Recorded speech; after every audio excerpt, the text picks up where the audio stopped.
Hello, welcome to Earth Engine tutorial 117.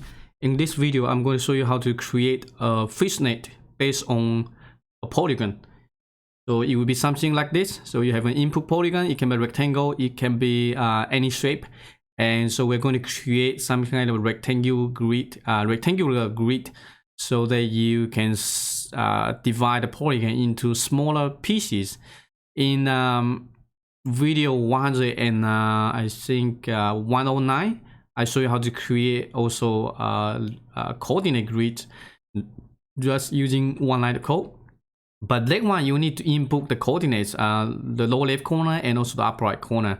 It would be nice that if you can create directly based on polygon. So this is one of the questions that a Gmap user asked on GitHub. So I just create this new function, allow you to create something easily like this. So just input a polygon and then specify how you want to subdivide, how many rows and columns, or what's the interval, so longitude and latitude interval you want to create, and just one line of code you will be able to do this.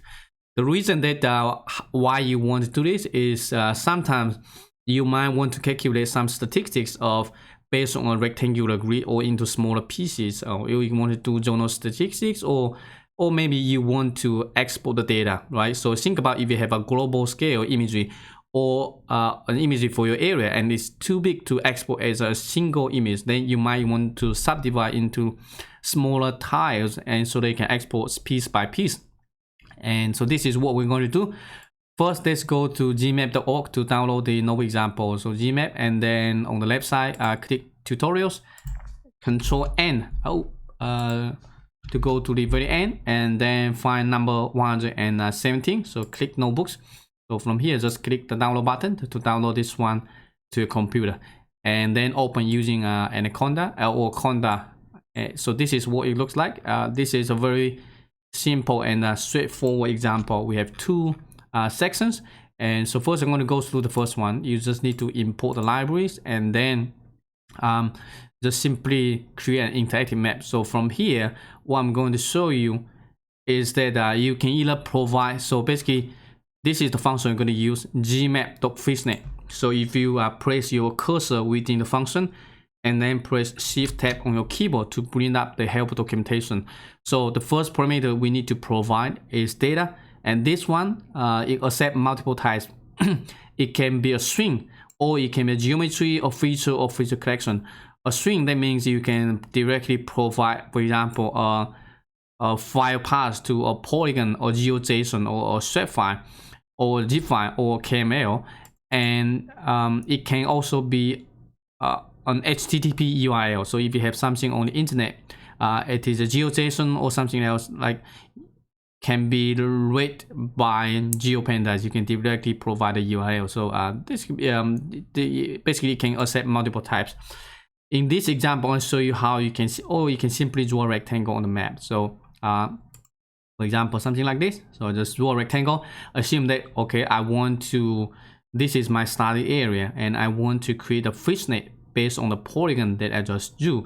So how can you do that? You just need to actually retrieve the ROI, right? So if you, for example, if you don't use, it's going to use the default one that I'm specifying here. But since we use the map.user ROI, right, and this, you can just type get info to see the coordinates, right? So this is the polygon, and this is the coordinate, the 5 coordinates, right? Kind of similar to this one, the bounding box. So whatever way you want to specify, but I'm just showing you that you can just simply draw any rectangle on the map and then use that one as an input. So take a look. As I mentioned, it can be HTTP URL or file path, or it can be a geometry. So in this case, it's what we just draw on the map is a geometry, okay? And after that, this is the first required parameter, and then it will be the H interval. H means horizontal. So horizontal means it's actually longitude interval. So if you want to subdivide the polygon into smaller pieces, so you need to specify a horizontal interval and also the vertical interval. So the vertical will be the latitude interval. The last one is the delta. So the delta means sometimes when you if your polygon is not cannot be evenly divided into based on the horizontal or vertical interval. You might have some offset. So the delta usually is to make sure that the final result cover your entire area. Otherwise, sometimes it might be smaller. So let's just execute this one, and we need to execute this one to assign basically the RI to the data parameters, and then let's execute this one.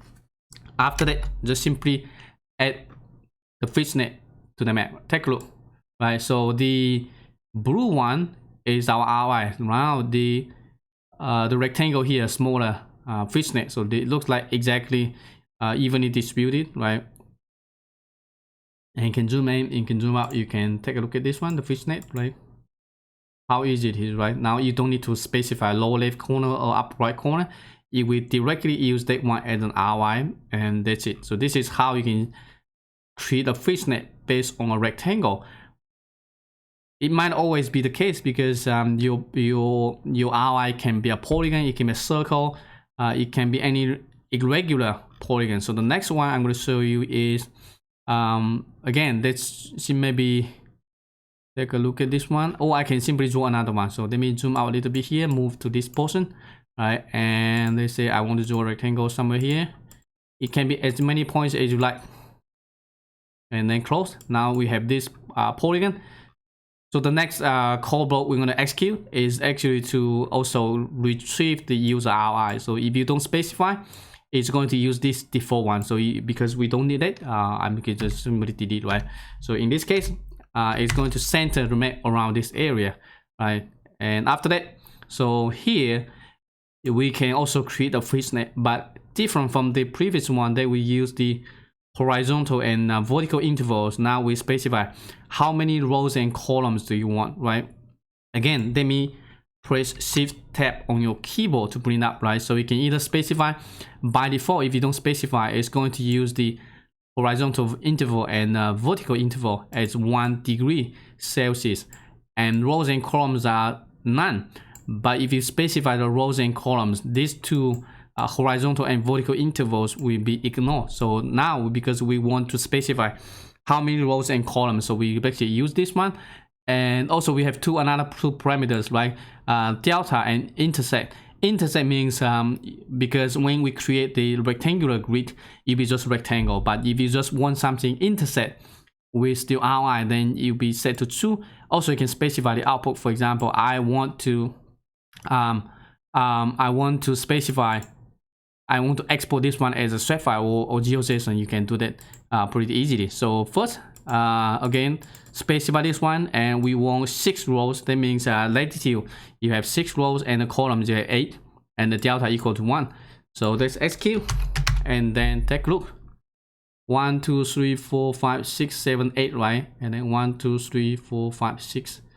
And so as you can see, it covers exactly the area. So this is how you can create the polygon or the fishnet pretty easy. Take a look, right?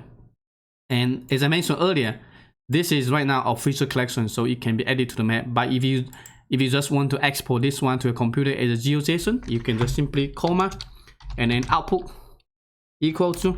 So this is where you specify the output file name. So I can say ri.shapefile or GeoJSON, whatever vector format, as long as it is supported by GeoPandas, you can do that. So Shift Enter. Take a look, it's downloaded, and on the left side, refresh. Now we have the GeoJSON. So this one has been exported. You can add that one back to the map. So for example, upper right corner, and then click this one here. Oops. And so it'll be GeoJSON. Select this one, apply. It should work. Oops. Let me see here. It's not specified one. I might need to look into that. It might be because it's GeoJSON. Downloads not recognized as a supported format. Let me take a look. Oh, I haven't selected yet, so I need to actually select this one and then hit apply. Because otherwise it's just the directory. And let me take a look. Oop. Let me just simply create a new one just to show you. So it'll be B. Oop. and then map equal to gmap.map, and then map shift enter. So this is another one. JSON. Right, so it works. Yeah, I forgot to select click the select button. So now you see this one, exactly what we saw earlier in the previous step. And then lower right corner here, you see the east, north, south, and west. So this is basically the coordinates when you subdivide. So in case that sometimes you might want to get where is the polygon located, right? So you have the exact polygon on right here, because it's not exactly whole number, so you might see some like very long, but you can set the decimal points if you want. All right, so once you have this, then you can use this feature collection as an input to do some zonal statistics. For example, I can calculate what's the average MDVI, what's the lane cover type for in this is polygon. Then you can do whatever analysis you need to do. You can also use this one to subdivide the images into smaller pieces and then export them one by one. So that's what we're going to cover in the next video. Okay, so that's all for this video. I hope to see you in the next one. Take care. Bye bye.